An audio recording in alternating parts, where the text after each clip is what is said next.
Hello dear students of class 11th। हमारा जो third unit में हम लोगों ने सेल के बारे में स्टार्ट किया था। Cell as the basic unit of life. Last time मैंने आप लोगों को जो प्रोकैरियोटिक और यूकैरियोटिक सेल मैंने बताया था, आपको सेल की डेफिनेशन बताई थी पहले, और फिर मैंने आपको बताया था कि जो सेल रहती है there are two types. Cell जो होती है, कोशिका होती है, वो दो प्रकार की होती है। एक होती है प्रोकैरियोटिक और एक होती है यूकैरियोटिक। दोनों में क्या डिफरेंस होते हैं, दोनों के क्या एग्जाम्पल्स होते हैं, वो मैंने आप लोगों को जो प्रीवियसली पढ़ा है उससे कोरिलेट करके भी समझा दिया था। आज हम लोग इसके आगे बढ़ते हैं। सबसे पहले हमने जब कल मैंने आपको बताया था कि जो यूकैरियोटिक होते हैं, वो यूकैरियोटिक जो रहते हैं, वो जो व्हीटेकर का जो 5 किंगडम क्लासिफिकेशन था, उसमें आपका प्रोटिस्टा, फंजाई, प्लांट और एनिमल, ये सारे यूकैरियोट्स होते हैं। अब यूकैरियोटिक जो सेल्स रहती है, वो eukaryotic cell basically plant cell और एनिमल सेल होती है, यानी फंजाई भी यूकैरियोट्स होते हैं। तो एक ये बहुत इंपॉर्टेंट क्वेश्चन 11th क्लास में आता है कि प्लांट सेल और एनिमल सेल में क्या डिफरेंस है, मतलब पादप कोशिका और जंतु कोशिका में प्रमुख अंतर क्या है। तो जो पादप कोशिका और जंतु कोशिका जो रहती है, उनमें क्या क्या मेन डिफरेंस होते हैं, वो मैं आपको अभी पहले समझाता हूँ। फिर हम लोग दोनों सेल की स्ट्रक्चर को समझेंगे। हम लोग प्रोकैरियोटिक सेल का डायग्राम बना के भी समझेंगे। प्रोकैरियोटिक सेल जो रहती है ना, उनके अंदर आप सभी को मालूम है वेल डेवलप्ड न्यूक्लियस एब्सेंट होता है। मतलब प्रोकैरियोटिक सेल में तो आप एक सिंपल सा कोई सा भी डायग्राम अगर आपको सेल का बना दो, जैसे मान के चलो आपने ऐसा ही एक डायग्राम बना दिया, ये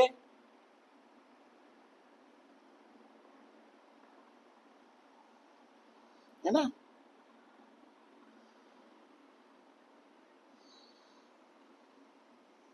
ये डायग्राम आपने बना दिया।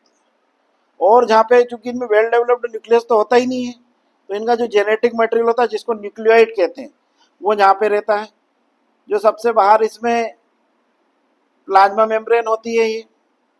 हालांकि कुछ बैक्टीरियल सेल के अंदर सेल वाल भी प्रेजेंट होती है, जो म्यूकोपॉलीसेकेराइड की बनी होती है, जैसे ब्लू ग्रीन एल्गी। और उनमें एक ये, इसके अलावा इनमें राइबोसोम्स होते हैं 70s टाइप के, है ना। ये आरएनए मॉलिक्यूल होते हैं, है ना। इसके अलावा कुछ छोटे छोटे वैक्यूल्स भी हो सकते हैं, है ना। इसके अलावा इनके अंदर बाकी ओल्ड डिफाइंड कोई स्ट्रक्चर नहीं रहती। और जो प्रोकैरियोटिक बैक्टीरियल सेल होती है, उनकी जो प्लाज्मा मेम्ब्रेन रहती है, उसमें ऐसे इनफोल्ड स्ट्रक्चर्स पाई जाती है। इन इनफोल्ड स्ट्रक्चर्स को मीजोसोम्स कहते हैं। ये बहुत इंपॉर्टेंट क्वेश्चन है, और बहुत ही मतलब जो मान के चलना, बहुत पूरी बुक खंगाल मारोगे, जब आप पढ़ते जाओगे तब आपको ये वर्ड यहाँ पे मिलेगा, मीजोसोम। और ये क्वेश्चन जितनी भी हायर लेवल की कॉम्पिटिटिव एग्जाम्स होती है उसमें पूछते हैं, मीजोसोम किसके समकक्ष होता है। तो जितने भी प्रोकैरियोटिक सेल होती है, जैसे हम लोग यूकैरियोटिक सेल की बात करते हैं, तो यूकैरियोटिक सेल के अंदर रेस्पिरेशन का साइट माइटोकॉन्ड्रिया होता है। मतलब माइटोकॉन्ड्रिया के अंदर कोशिकी श्वसन, मतलब सेलुलर रेस्पिरेशन होता है, और वहां पर फूड मटेरियल का कंप्लीट ऑक्सीडेशन होता है और एनर्जी रिलीज होती है। अब चूंकि अपन प्रोकैरियोटिक सेल की बात कर रहे हैं, और प्रोकैरियोटिक सेल में तो हम लोग इस बात को डिनाइट कर चुके हैं कि उनमें माइटोकॉन्ड्रिया प्रेजेंट होते हैं। माइटोकॉन्ड्रिया तो उनमें एब्सेंट नहीं होते। तो फिर इन सेल के अंदर सेलुलर रेस्पिरेशन कैसे होगा, मतलब ये कोशिकीय श्वसन कैसे करेगी ये सेल। तो इनमें माइटोकॉन्ड्रिया के इक्विवेलेंट, मतलब माइटोकॉन्ड्रिया के समकक्ष ये स्ट्रक्चर पाई जाती है। इन स्ट्रक्चर्स को मीजोसोम कहते हैं। क्या कहते हैं इन स्ट्रक्चर को? मीजोसोम। तो मीजोसोम जो है वो प्रोकैरियोटिक सेल में माइटोकॉन्ड्रिया के समकक्ष है। मतलब माइटोकॉन्ड्रिया जो यूकैरियोटिक सेल में काम करता है, वो का वही काम प्रोकैरियोटिक सेल में मीजोसोम के द्वारा होता है। ये इनका जो इंसिपिएंट न्यूक्लियस है,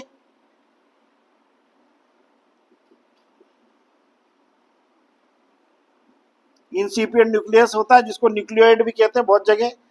इनमें वैक्यूल्स होती, गैस वैक्यूल्स होती है जनरली, है ना। इसके अलावा ये राइबोसोम होते हैं इनमें, जो 70S टाइप के होते हैं। 70S मतलब इनका स्वेडबर्ग यूनिट, एस का मतलब स्वेडबर्ग यूनिट या सेडिमेंटेशन कोएफिशिएंट, अवसादन गुणांक इनका 70 आता है। और 70S राइबोसोम जो रहते हैं उनकी 2 सब यूनिट रहती है।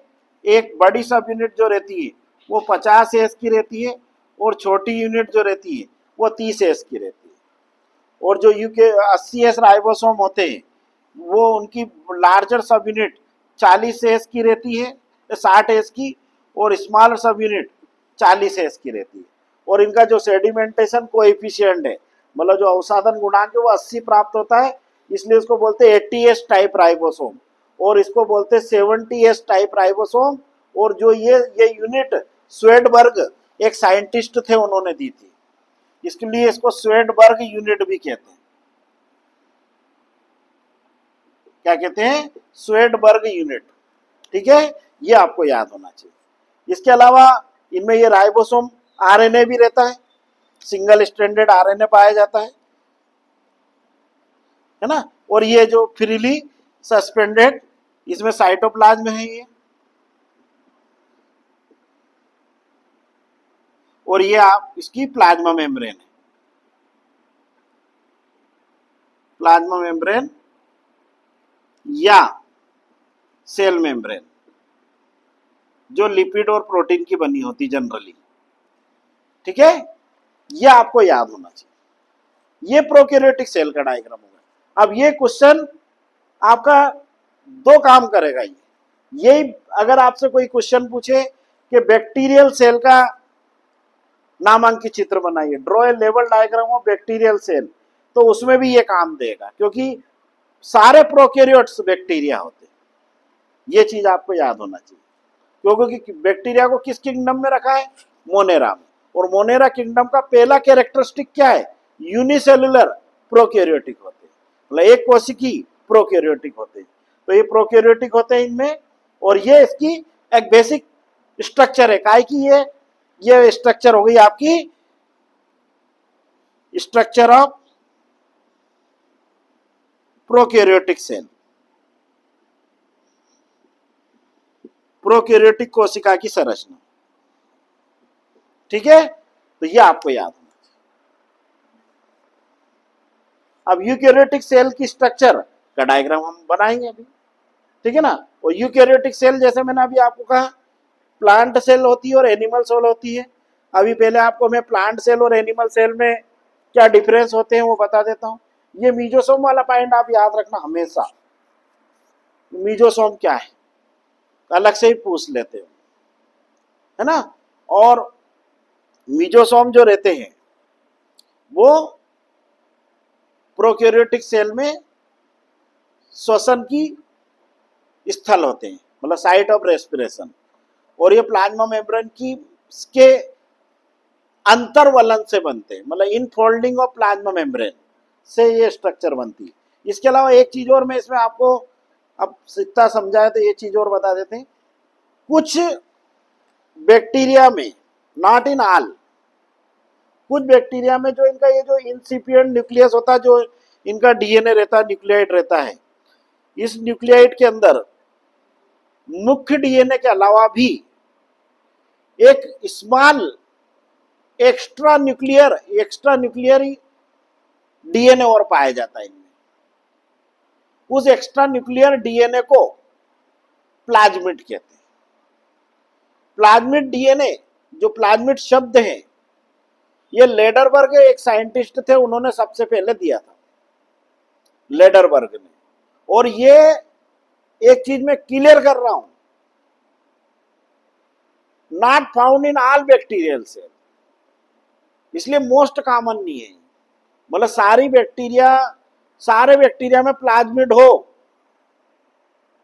यह संभव नहीं है। But plasmid are found in some bacterial cell. मतलब ये आपको क्लियर कट हो गया कि प्लाज्मिड बैक्टीरिया सेल में पाए जाते हैं, बट सभी बैक्टीरिया सेल में प्लाज्मिड नहीं होते। जैसे ई कोलाई बैक्टीरिया, इस्चेरिया कोलाई, उसमें रहता प्लाज्मिड, और उस प्लाज्मिड का आप 12th क्लास में जब पहुंचोगे तो उसका बायोटेक्नोलॉजी में बहुत यूज है। वो चूंकि एक्स्ट्रा न्यूक्लियर होता है तो उसको हम लोग बायोटेक्नोलॉजी में एज ए क्लोनिंग वेक्टर उसका यूज करते हैं। तो ये आपका एक और यहाँ पे क्वेश्चन हो गया, प्लाज्मिड क्या है। तो प्लाज्मिड क्या हो गई डेफिनेशन? प्लाज्मिड की डेफिनेशन हो जाएगी, कुछ बैक्टीरियल सेल के अंदर मुख्य डीएनए के अलावा एक छोटा डीएनए अणु पाया जाता है, इसे प्लाज्मिड कहते हैं। In some bacterial cell other than main DNA a small circular DNA found which is known as plasmid DNA. और ये जो प्लाज्मिड डीएनए होता है आपका, ये प्लाज्मिड डीएनए क्लोनिंग वेक्टर के रूप में इसका बायोटेक्नोलॉजी में यूज करते हैं। और the term plasmid given by Lederberg, मतलब प्लाज्मिड शब्द लेडरबर्ग ने दिया था। और थोड़ा सा इतना पढ़ लेते, एक और एडवांस चीज पढ़ लेते। इस प्लाज्मिड डीएनए में एक और टेंडेंसी होती है कि it can integrate with main DNA. जैसे ये बैक्टीरिया है, इस बैक्टीरिया का ये मेन डीएनए है, इसमें ये प्लाज्मिड डीएनए है, मान के चलो ये प्लाज्मिड डीएनए इस मेन डीएनए के साथ भी जुड़ जाता है कभी कभी। मतलब प्लाज्मिड डीएनए, जैसे ये सपोज करो प्लाज्मिड डीएनए, ये मेन डीएनए, ये कभी कभी दोनों मिल जाते हैं। जब ये दोनों मिल जाते हैं तो इनके मिलने से जो नई स्ट्रक्चर बनती है उसे एपिसोम कहते हैं। तो एपिसोम की क्या डेफिनेशन हो जाएगी? When plasmid DNA integrate with main DNA the resulted structure is known as episome. तो ये तीन चीजें आपको, तीन नए टर्म आज आपको सीखने को मिले, मीजोसोम, प्लाज्मिड, एपिसोम। ये सब आपको याद होना चाहिए। ये सारे बैक्टीरिया की कोशिका से रिलेटेड स्ट्रक्चर्स होती है। और bacteria are the best example of prokaryotic cell. ठीक है ना? बैक्टीरिया प्रोकैरियोटिक सेल का सबसे श्रेष्ठ उदाहरण है। और इन, मैंने कहा ना, कुछ बैक्टीरिया सेल के अंदर आपके प्लाज्मा मेम्ब्रेन के बाहर सेल वॉल भी प्रेजेंट होती है। इसके अलावा कुछ बैक्टीरिया सेल के अंदर कैप्सूल भी प्रेजेंट होता है। तो ये सारी स्ट्रक्चर भी इनकी सेल से एसोसिएटेड है। इसी के बेसिस पर, मतलब ये जो सेल वॉल होती है इनकी, उसको स्टेन करके हम लोग बैक्टीरिया को देख सकते हैं। तो इसके लिए स्टेनिंग टेक्निक खोजी थी ग्राम ने, क्रिश्चियन ग्राम ने। तो जो बैक्टीरिया उस ग्राम स्टेन से रंग जाते हैं उनको ग्राम पॉजिटिव बैक्टीरिया कहते हैं, और जो बैक्टीरिया नहीं रंग पाते वो ग्राम नेगेटिव कहलाते हैं। तो ये बैक्टीरिया का एक और क्लासिफिकेशन हो गया, ग्राम पॉजिटिव और ग्राम नेगेटिव। ये भी आपको याद होना चाहिए। अब हम लोग यूकैरियोटिक सेल की बात करते हैं। यूकैरियोटिक सेल जो रहती है उनके बारे में हम लोग बेसिक बता दें। मैंने प्लांट सेल और एनिमल सेल। तो ये क्वेश्चन परीक्षा के अंदर 4 नंबर 3 नंबर में आता है कि प्लांट सेल और एनिमल सेल में प्रमुख अंतर लिखिए। Write the important difference between plant cell and animal cell. तो पॉइंट वाइज अपन इसको समझते हैं और हर एक पॉइंट का अपन डिटेल से मीनिंग भी समझेंगे। प्लांट सेल जो रहती है, पादप कोशिका रहती है, उसके चारों ओर उसमें कोशिका भित्ति पाई जाती है। मतलब प्लांट सेल पजेजेस सेल वॉल। अब चूंकि आप 11th क्लास में आ गए तो आपका स्टैंडर्ड थोड़ा हाई होना चाहिए। अब आपको उसमें और आगे भी बताना पड़ेगा कि पादप कोशिका में कोशिका भित्ति पाई जाती है जो सेलुलोज की बनी होती है। In plant cell, cell wall is present which is made up of cellulose. और सेलुलोज क्या है ये भी आपको मालूम होना चाहिए। सेलुलोज एक कॉम्प्लेक्स पॉलीसेकेराइड शुगर है। जैसे ग्लूकोज होता है, फ्रक्टोज होता है, वैसा का वैसे ही सेलुलोज होता है। सेलुलोज के कारण प्लांट की सेल हार्ड और रिजिड होती है। जैसे अगर अपने को कोई प्लांट को की कोई ब्रांच काटना है तो आप प्लांट की ब्रांच काटने के लिए आपको आरी ले जानी पड़ेगी या कुल्हाड़ी ले जानी पड़ेगी, और अगर आपको अपने आप को काटना है तो आप ब्लेड से भी काट सकते हो। क्यों? क्योंकि अपने चारों ओर, अपनी सेल के चारों ओर सेल वाल नहीं है, अपने चारों ओर अपनी सेल के में सेल वाल अपसेंड है। तो उससे इधर क्या डिफरेंस हो जाएगा, एनिमल सेल में सेल वाल अपसेंड होती है, मतलब कोशिका भित्ति नहीं पाई जाती। सेकंड डिफरेंस, प्लांट सेल जो रहती है उस प्लांट सेल के अंदर क्लोरोप्लास्ट पाया जाता है। क्लोरोप्लास्ट मतलब हरित लवक, जिसमें फोटोसिंथेसिस की प्रोसेस होती है। मतलब सेल के अंदर, पूरी प्लांट सेल में हर कहीं फोटोसिंथेसिस नहीं होता है। जैसे अपना घर होता है, उस घर में जो भी अपना घर है उसका एक निश्चित क्षेत्रफल होता है, तो अपन हर कहीं हर जगह खाना नहीं बनाते। खाना बनाने का अपना घर में एक निश्चित स्थल होता है जिसको हम लोग किचन कहते हैं। उसी टाइप से प्लांट की सेल के अंदर जहाँ पे फोटोसिंथेसिस की प्रोसेस होती है, उस फोटोसिंथेसिस प्रोसेस को परफॉर्म करने के लिए उनमें क्लोरोप्लास्ट होता है, इसलिए इसको प्लांट की सेल का किचन भी कहते हैं या साइट ऑफ द फोटोसिंथेसिस भी कहते हैं। यही में प्रकाश संश्लेषण की क्रिया होती है। एनिमल सेल, चूंकि एनिमल्स फोटोसिंथेसिस नहीं करते हैं तो उनमें क्लोरोप्लास्ट उनकी सेल्स के अंदर एब्सेंट होता है। दूसरा पॉइंट, प्लांट सेल जो रहती है उनके अंदर सेंट्रियोल एब्सेंट होता है।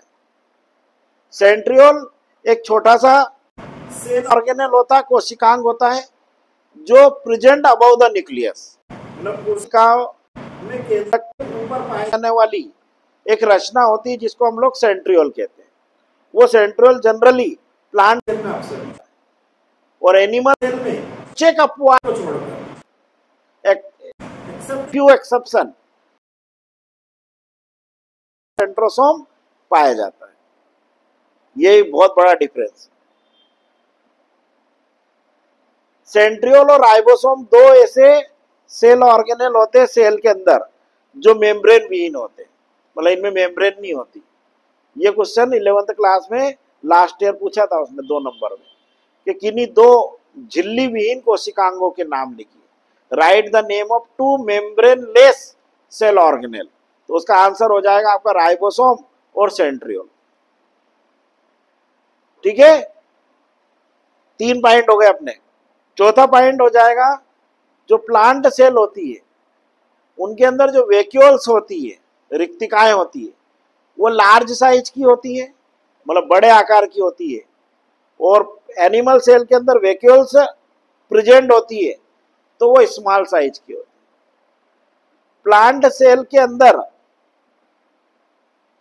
सीलिया और फ्लैजिला एब्सेंट होते हैं, ये लोकोमोटर स्ट्रक्चर्स होती है सेल की, और एनिमल सेल के अंदर सीलिया और फ्लैजिला प्रेजेंट होते हैं।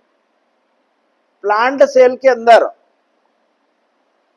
प्लांट सेल जो रहती है वो ऑटोट्रोपिक होती है। ऑटोट्रोपिक मतलब it can prepare its own food, मतलब वो अपना भोजन स्वयं बना सकती है फोटोसिंथेसिस या प्रकाश संश्लेषण की क्रिया के द्वारा।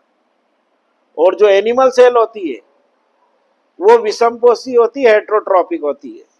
क्यों? क्योंकि उनमें फोटोसिंथेसिस की प्रोसेस नहीं होती, मतलब प्रकाश संश्लेषण नहीं होता। ये आपके मेजर डिफरेंस है किसमें, प्लांट सेल और एनिमल सेल। क्या क्या डिफरेंस हो जाएंगे एट ए ग्लांस अपन डबल समझते हैं। प्लांट सेल में सेल वॉल पाई जाती है, कोशिका भित्ति पाई जाती है जो सेलुलोज की बनी होती है, which is made up of cellulose. Animal cell के अंदर सेल वॉल एब्सेंट होती है। प्लांट सेल में क्लोरोप्लास्ट प्रेजेंट होते हैं, एनिमल सेल में क्लोरोप्लास्ट एब्सेंट होते हैं, अनुपस्थित होते हैं। प्लांट सेल में सेंट्रियोल एब्सेंट होता है, सेंट्रियोल अनुपस्थित होता है।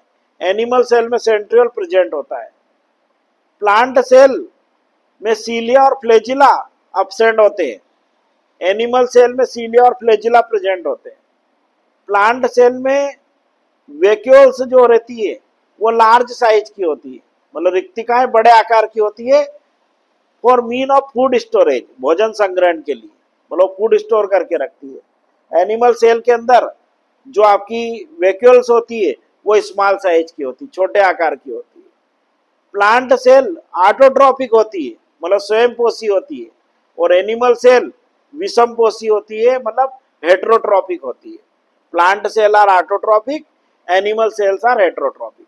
These are the major difference between plant cell and animal cell. ये आपको याद होना चाहिए, और very very important question, fundamental question है बायोलॉजी का ये, और बहुत परीक्षा के अंदर ये पूछते हैं, ठीक है ना। तो आई थिंक आपको समझ में आया होगा। अपने 3-4 छोटे छोटे क्वेश्चन आज अपने तैयार हुए। एक तो अपना प्रोकैरियोटिक सेल की स्ट्रक्चर का क्वेश्चन तैयार हो गया, एक आपका प्लांट सेल और एनिमल सेल में क्या डिफरेंस है, छोटे छोटे डेफिनेशन, मीजोसोम, प्लाज्मिड, एपिसोम, ये सब चीज़ें आपको समझ में आ गई। और आई थिंक आपको ये सब समझ में आया होगा। कल हम लोग प्लांट सेल और एनिमल सेल की स्ट्रक्चर का डायग्राम बना के समझेंगे कि प्लांट सेल की स्ट्रक्चर कैसी होती है, एनिमल सेल की स्ट्रक्चर कैसी होती है। Okay, all the best.